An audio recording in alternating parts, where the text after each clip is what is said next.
Like the idea of making money from other people's money? Want to invest in a high-quality company at a discount? Looking for a market-beating yield and double-digit dividend growth? Then you have to check out today's video. He is a best-selling author. 30-year-old Jason Fieber has a plan. This guy retired at only 33 years old. I don't know if I know too many people that have accomplished something like that. He's really kind of a guru when it comes to passive income.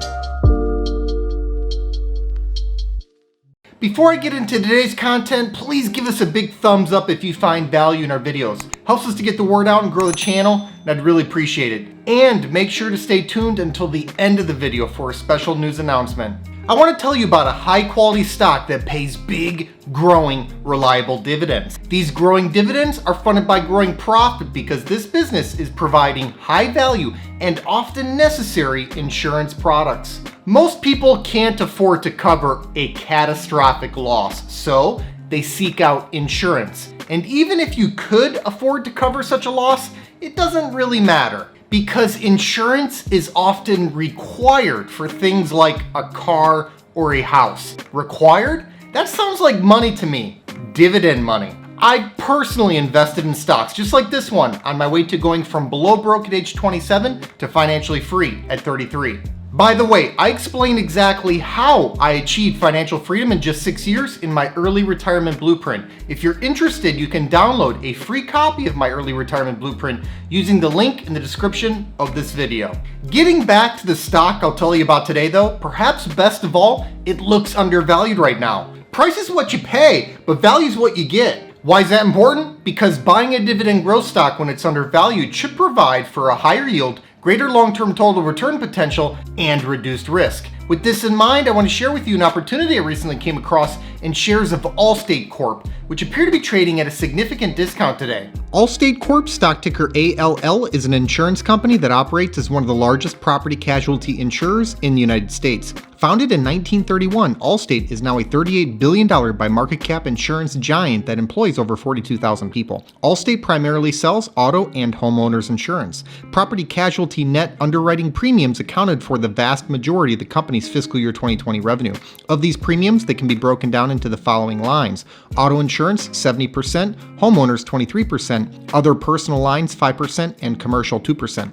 After the sale of its Allstate Life Insurance Company in early 2021, their main focus moving forward will be in property casualty insurance. I like this focus, and I like the insurance business generally. In fact, it's one of my favorite business models. That's because of the ingenious way in which insurers make money from other people's money. Insurance is a great business model in and of itself. Since most people can't afford to cover a catastrophic loss, they pay insurance companies to take on that risk for them. Even if they could cover a large loss, insurance is often required for things like cars and homes. This results in premiums. Insurance companies do their best to run a tight underwriting ship and earn more in premiums than they pay out in claims. This tends to result in a good profit stream. Whereas you might think that's where it ends, that's actually where it begins. These collected premiums turn into a float and earn significant returns during the time delay between premium collection and claim payout. Other people's money built this float. Allstate's investment portfolio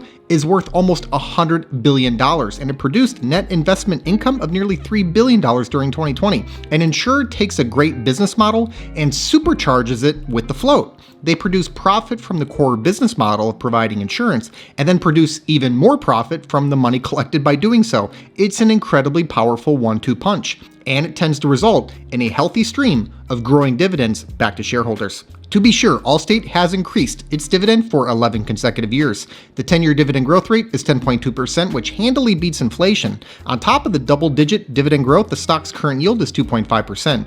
That yield is almost twice as high as what the broader market offers. It's also 70 basis points higher than the stock's own 5-year average yield. The payout ratio is a low 25.9%, easily covering the dividend. I like dividend growth stocks in what I refer to as the sweet spot. It's a yield of between 2.5% and 3.5% paired with a high single-digit or better dividend growth rate, and this stock is right in the sweet spot. these are great dividend numbers. Looking at business growth, Allstate grew its revenue from $32.564 billion in fiscal year 2011 to $44.791 billion in fiscal year 2020. That's a compound annual growth rate of 3.57%. This is a good result from a large, fairly mature insurance business. Meantime, earnings per share increased from $1.50 to $14.73 adjusted over this period, which is a compound annual growth rate of 28.89%. I used adjusted earnings per share for fiscal year 2020, which actually came in lower than the GAAP earnings per share result. Even then, it's still outstanding. Allstate, unlike a lot of other businesses, actually benefited from 2020. That's because they had less auto claims to deal with, as people were driving less during the pandemic and shutdowns. However, this isn't all smoke and mirrors. The business really started to take off over the last few years, well before the pandemic. 2020 simply gave them extra wind in their sales. A combination of margin expansion and share repurchases fueled a lot of excess bottom line growth. The outstanding share count is down by almost 40% over the last decade, which is one of the most substantial 10-year reductions I've ever seen. Looking forward, CFRA believes that Allstate will compound its earnings per share at an annual rate of 7% over the next 3 years. That would represent a material growth slowdown, but I don't think it's totally unreasonable to expect this. The last few years have been exceptional, and 2020 was particularly and somewhat artificially great. Unloading the Allstate Life Insurance Company, which is resulting in near-term GAAP earnings per share lumpiness, and the normalization of claims will likely cool things off over the short term. There's also the investment portfolio, which could see a performance drag if when capital markets become less favorable. On the other hand, Allstate is a disciplined underwriter. Their underlying property-casualty combined ratio was only 85.7% for the second quarter of 2021. Now, CFRA's earnings per share growth forecast could prove to be too low, but even if this is what Allstate produces over the next few years, the setup is still for high single-digit dividend growth for the foreseeable future. That's because the payout ratio is so low. With a 2.5% yield, that's compelling. Moving over to the balance sheet, Allstate has a rock-solid financial position. This isn't a surprise. Insurance companies are usually conservatively run. The long-term debt-to-equity ratio is 0.26, while the interest coverage ratio is over 22.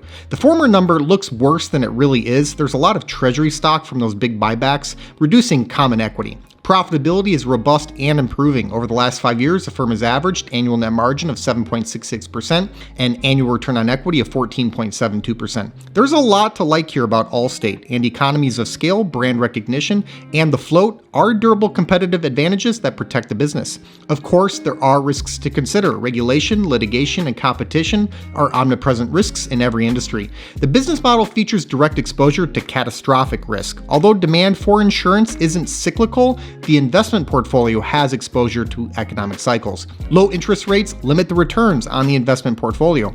Business line concentration is also a risk. With these risks out in the open, I still think Allstate can be a fantastic long-term investment for dividend growth investors. The current valuation only makes me more enthusiastic. The price-earnings ratio is 10.2. That's extremely low in a market where the S&P 500 has a price-earnings ratio of over 30. It's also well off of the stock's own 5-year average price-earnings ratio of 11.6, and the yield, as noted earlier, is significantly higher than its own recent historical average. I valued shares using a dividend discount model analysis. I factored in a 10% discount rate and a long-term dividend growth rate of 8%. That dividend growth rate is on the high end of what I ordinarily allow for, but I think the fundamentals here support it. The payout ratio is very low, the demonstrated long-term dividend growth is nearly in the double digits, and the most recent dividend increase, which was announced earlier this year, was 50%. Moreover, the business has been producing very strong bottom line growth. While the forecast for near-term earnings per share growth being only slightly below this number, I view the low payout ratio as something that affords the company some discretion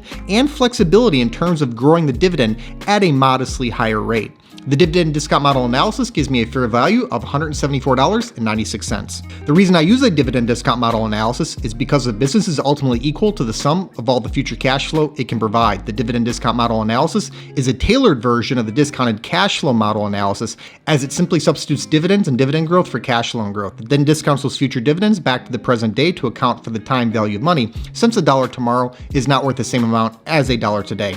I find it to be a fairly accurate way to value dividend growth stocks. Morningstar rates Allstate as a 2-star stock with a fair value estimate of $114. CFRA rates Allstate as a 5-star strong buy with a 12-month target price of $160. I came out slightly high, but I'd also argue that Morningstar's number is too low. Averaging the three numbers out gives us a final valuation of $149.65, which would indicate the stock is possibly 17% undervalued. Here's the bottom line, guys. Allstate Corp, stock ticker ALL, is a high-quality insurance company that benefits from a powerful 1-2 punch. Recent results have been outstanding, and the business is positioned well, with a market-beating yield, more than a decade straight of dividend increases, double-digit dividend growth, a very low payout ratio, and the potential that shares are 17% undervalued. This looks like a clear long-term opportunity for dividend growth investors. And now for a special news announcement. Merck & Co. Inc., stock ticker MRK, together with partner Ridgeback Biotherapeutics, released very promising results from the trial on its oral antiviral medicine, molnupiravir. The stock has taken off since the news came out, but I think there's actually a lot more that could come here. Merck was one of my top 5 stocks for September 2021, and I view shares as being worth slightly over $92 each. This positive news only makes the stock more appealing. Thanks so much for watching. I hope you enjoyed today's video. Give us a like if you did, and let us know in the comments what you think about this stock. Please make sure to subscribe to the channel and ring that notification bell so you don't miss out on new content. Also take a look at the description box below for some important links, including the link to my personal stock portfolio. This 6-figure portfolio, which I call the Fire Fund, generates enough passive dividend income for me to live off of. It allowed me to retire in my early 30s. I've made my portfolio entirely accessible over a Patreon, and I also post alerts there whenever I buy or sell a stock. I put my money where my mouth is, and I'm often invested in the same high-quality dividend growth stocks that I make videos on. Over the years, I've heard from thousands of investors who have been profiting from many of the same exact stocks that I own. So if you think this is something that you could benefit from as well, check the link in the description to see my portfolio and start getting my buy and sell alerts. I'll see you next time.